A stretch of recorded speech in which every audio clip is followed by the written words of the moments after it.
welcome back to Booze Reviews in Black and White. I am D'Amico, and I have yet another gluten-free beer for you guys to go out and try. This one's a little different. I think I've said that on all of them. This hails from Barcelona, Spain. This is Estrella Damm Daura. They do make a standard lager called Estrella Damm, obviously. This is their Daura. This is their gluten-free version. I've heard many really good things about this one. And I believe I have had this for a long time ago, or maybe it was the regular version. Anyways, comes in a cool little bottle. Here, I'll show you guys that right now.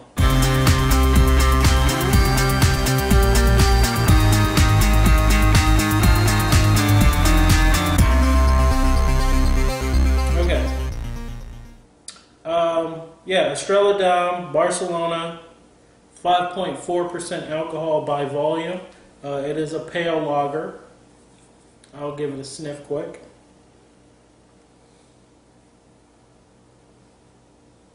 Malty. Yeah, just malty. Not much else to it, to the nose. I mean, it's a lager, so there is a small difference with this one. You know, talk about people that have the different gluten-free allergies. Some are much more sensitive than others. I know 20 parts per million is the recommended cutoff internationally for gluten-sensitive people. This one boasts being as low as 3 parts per million. So some people, you know, still can't do 15 parts or 10 parts per million due to, you know, they're just more sensitive than others. This one is all the way down to 3 parts per million, so almost no particles of the gluten or the gluten particle. I forget what it's called. I keep kicking myself for that. But yeah, three out of a million particles are going to have these gluten particles in this beer. So as I can see it just fizzing up like crazy. I mean, the bubbles are flying. I mean, just like a typical lager would be. It does smell like a Budweiser kind of deal. You know, slightly malty, not a whole lot going on nose-wise. I'll let you guys take a peek at the color of the beer and the foaminess, the head, and all that stuff. Here, I took some pictures earlier.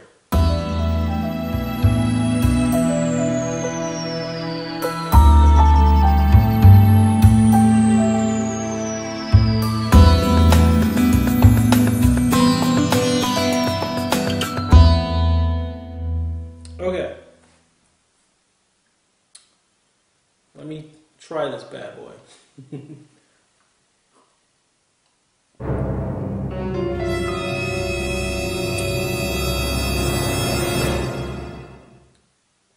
Light, crisp, clean, a little sweet, a little malty. I don't even know what they're using in this one, how they got it down to 3 parts per million. But just like here in the U.S., celiac is huge in Spain. You know, some 40,000 people have been diagnosed over there in the last couple of years. And Spain isn't that big of a country. And now they're estimating up to 400,000 people coming down with celiac disease or other gluten intolerances.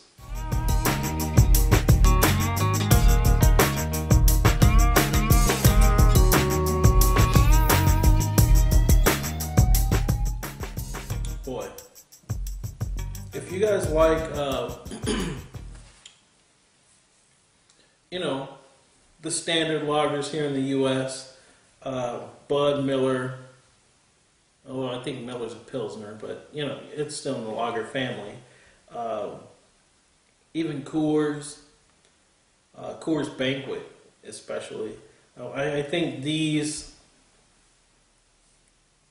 one really kind of just feels like those American craft or those American macro brews. Um, Very light. I mean, you can see it's yellow fizzy.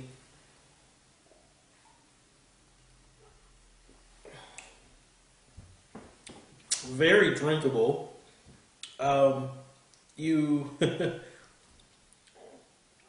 you wanted to be dirty, you could easily play a trick on somebody and stick this in the cooler, and let people just grab it and try it, because it doesn't say gluten-free on the bottle anywhere.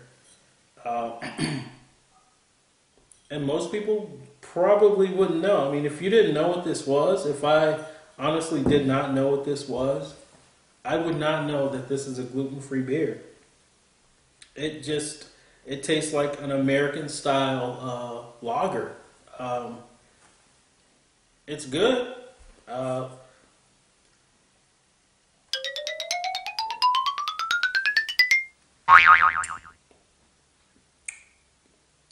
Yeah.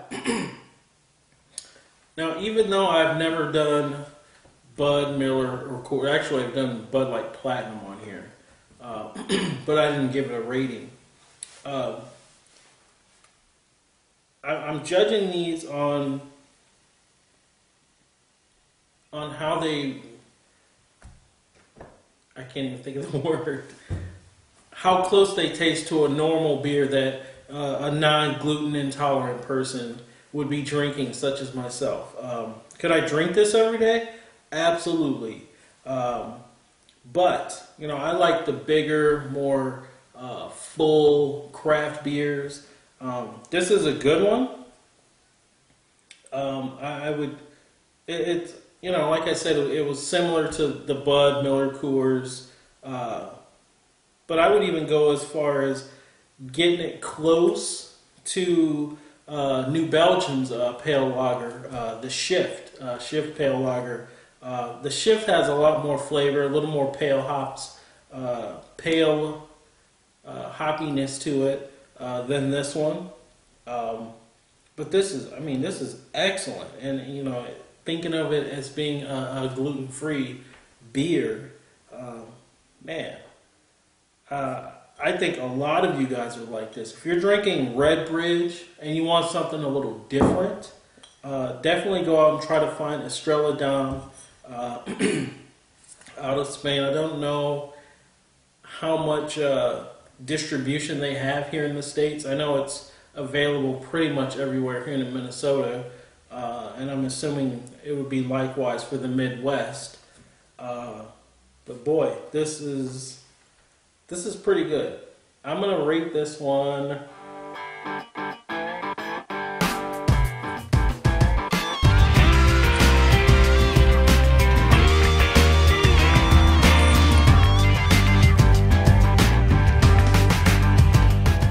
For a gluten-free beer, boy, I'm going to give this one a 7.4.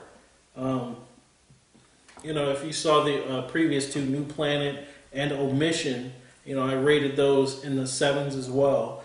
The Omission was probably more close to a 6.5, but it was so complex with so much flavor to it. I bumped it up to a 7.1 or 7.2 or something like that. This one is not nearly as complex as the New Planet or the Omission. But seriously, you can sneak this into a cooler and no one would ever know this is a gluten-free beer. Honest to God, it's not massively flavored. It's not, out there like a lot of the microbrews, great flavors and complexities. It's just a simple, easy to drink beer. You can drink this for any occasion, with food, with just hanging out, watching a ball game, whatever. I think a lot of people would appeal to this beer. Now I'm going to change that rating. I'm going to give this a 7.5. I think this beer should be much more widely marketed. If they did more marketing and do some tastings, they're probably not going to be as big as Budweiser or Miller or even Coors. But yeah, a lot of people would have no clue, honestly. And I'm actually doubting this, like making sure, because I don't see that it says gluten-free anywhere. I know it's a gluten-free product. But boy, I don't know, man. If you're gluten-free, if you have celiacs or any of those intolerances, I would recommend this, but tread lightly at first, because it doesn't say gluten-free anywhere. I know it's gluten-free. You can Google it and all that kind of stuff. Pull up their website. But it seriously does not taste gluten-free at all. I don't know. I just don't want anyone to run out and comes out, that it's not really that much of gluten-free, because they're claiming 3 parts per million, which is very, very well done. But this is killer stuff. I'm impressed.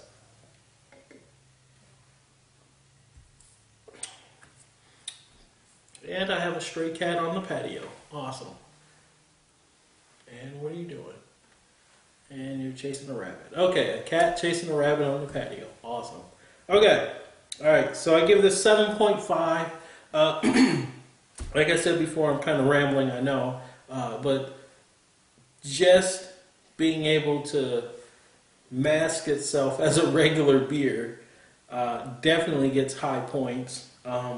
Seriously, I would recommend that you guys, even if you're not gluten intolerant, go try this beer.